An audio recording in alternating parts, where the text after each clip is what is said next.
the Broncos going up against the Ravens. With that, let's get you up to M&T Bank Stadium. On the call, here are Brandon Godden and Charles Davis. Thank you very much, Larry. We are here on a beautiful afternoon for football. Today, we're set for a good AFC matchup between the Denver Broncos and the Baltimore Ravens. Thomas, the lone receiver, left. Simeon on first down.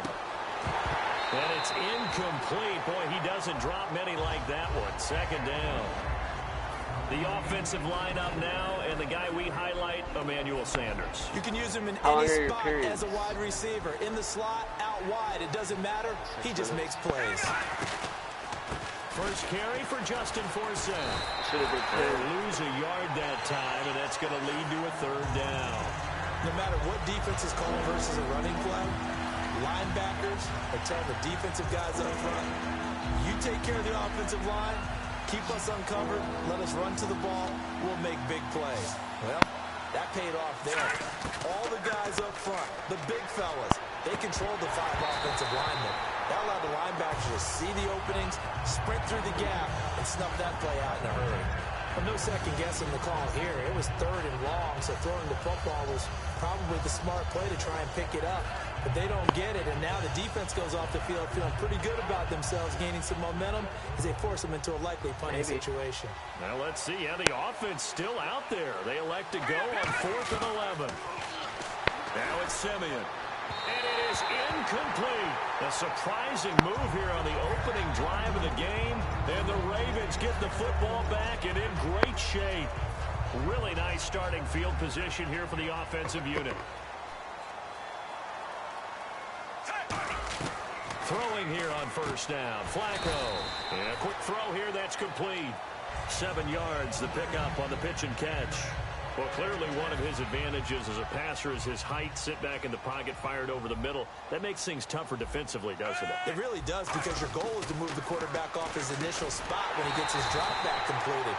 But when you have that type of height, he can stay in there. If he's willing to take the hits and just fire over the top, which saves him time and actually completes a play a little bit quicker than it normally does for a quarterback who has to slide and find open space to throw. Here's Flacco.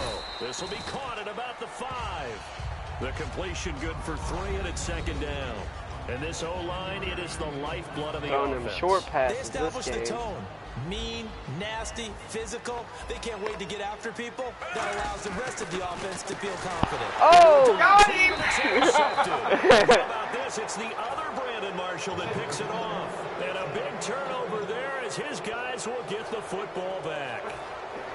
Very tough spot here for the offense to start. They start on the ground with Forsett. They'll try to get forward, but he's going to be stopped in his tracks at about the 3. No gain on the play. It'll be second down. The starters now defensively for Baltimore. From the time he entered the NFL, Terrell Suggs has been a load block for anyone. His ability to get upfield and make plays in the backfield. Get me out of that safety zone. They give him 13 yards there on the play and a fresh set of downs. Completion was given up, but that's why you play zone defense, so that you can have people around the ball when it's caught, and you don't give up much run after the catch.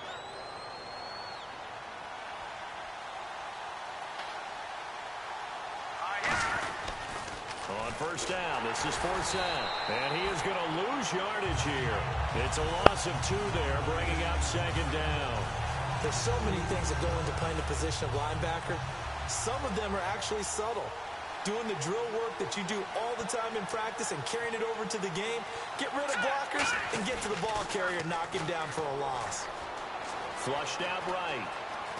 And they're able to bring him down at the 20. Call it a gain of 5. And all of a sudden here, it's third down.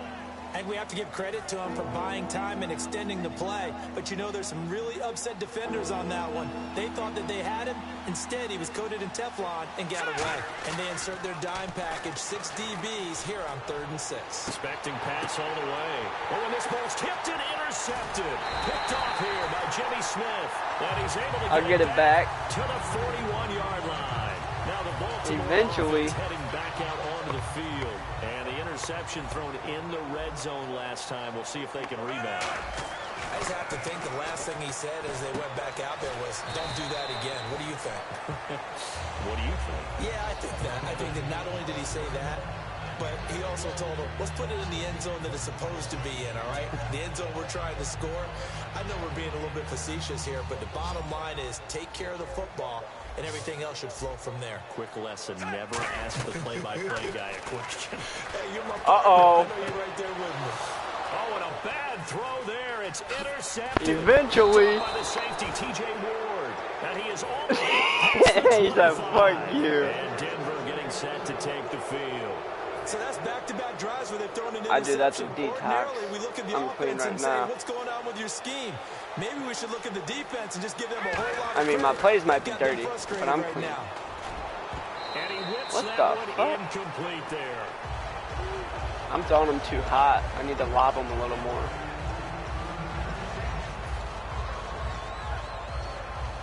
You agree? Yeah. Second down now after the incompletion. No, not high. Hot, like fast.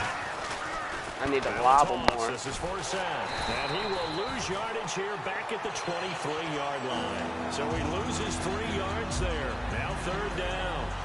As I watch that play unfold, stereotypes were being broken left and right. As a corner, you're often back there guarding against the pass. But how about that diagnosis and read and getting into the backfield and making a nice play and a tackle? He was looking for Jordan Norwood that time. And now it's fourth down. On fourth down, it's Riley Dixon on now to kick it away for Denver.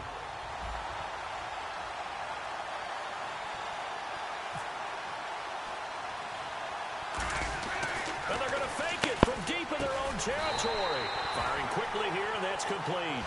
A gain of 4 on the play. And now Baltimore gets set to take the field. And 2 picks thrown here in this first half alone. We'll see how that affects him. Can't wait to see where his confidence is, because the great ones, they'll throw 4 or 5 picks, and while it'll hurt their team, it won't hurt their confidence. They'll think something was just wrong with the ball or the wind or something was funny. It's never about them. That's how they stay so into the moment and into the game. Second quarter now. Brandon Gaudin, Charles Davis with you. It's the Ravens who have the football, and they've got it here with a first down.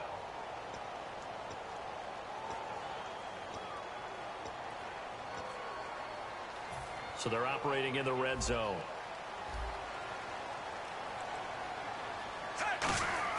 On first down, Flacco.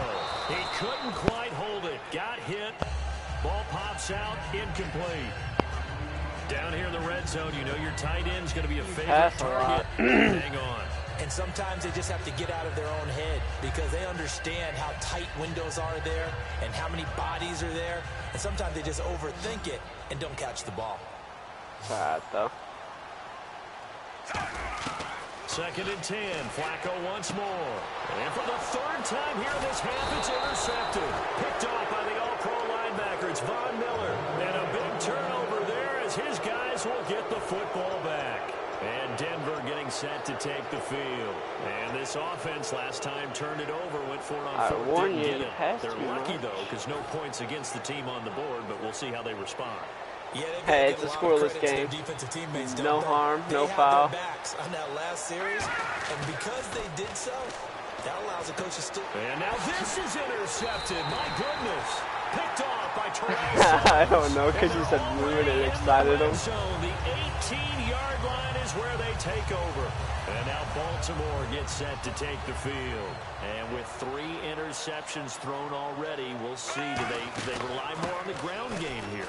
They may have to change things offensively to try and settle things down, not just for the guy throwing the ball, but for the rest of the offensive unit, because his confidence has to be shaken a little bit. And you just wonder, is the backup going to start to warm up a little bit over on the sideline? Operating out of the gun, Flacco. And he is into the end zone for a Baltimore touchdown. Steve Smith, a 7-yard touchdown grab. And the Ravens are in for 6. As a former DB, you might might not like to see that, but from a wide receiver's perspective, those are the plays they dream of. Correct on both counts, all right? Because once he took off, I mean, let's face it, that should have been done in Big Sky country. Aren't any speed limits out there? And off he went. Glad I wasn't the one trying to chase him. And this will get out of bounds. No worries there, though. That still goes as a touchback. Now this Broncos offensive unit ready to head back out onto the field.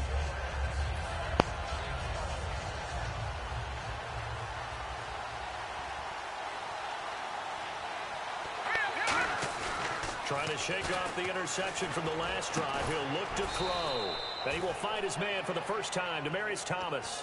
For Thomas, making now 5 straight years that he's hit the 1,000-yard mark in receiving. He went over that in Week 15. And also look at it this way. Wide receivers crave consistency. They crave continuity with their quarterbacks. If I'm not mistaken, that's at least 3 different quarterbacks that he's had a 1,000-yard receiving season with. Simeon. And this one complete to Virgil Green. And all the way home for a Broncos score. Virgil Green, 2 passes. 55 yards. And the Broncos are an extra point away from tying the football game. When they drew that up, I don't think they envisioned it ending in a house call, but he got it and took it all the way home. Really impressive run after the catch, wasn't it? That was really special by him. But let's face it, in today's NFL, those tight ends are often former wide receivers or maybe even sometimes bigger running backs. They just put them in a position to get a great matchup and make plays like that.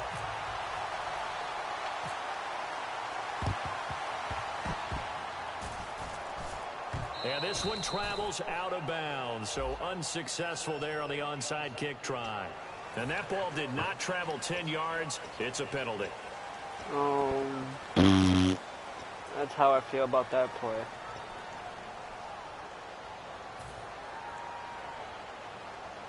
And a great spot to start this drive from here.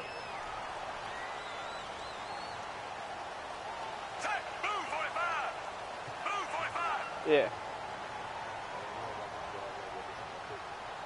You gonna leave him in the middle of a game? Damn, alright.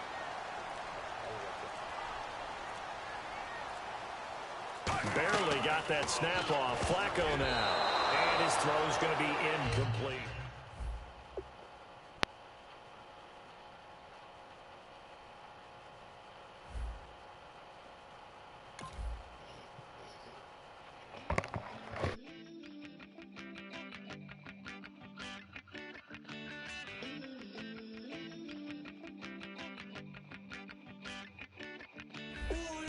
It's in my bones, it's in my soul. You're never gonna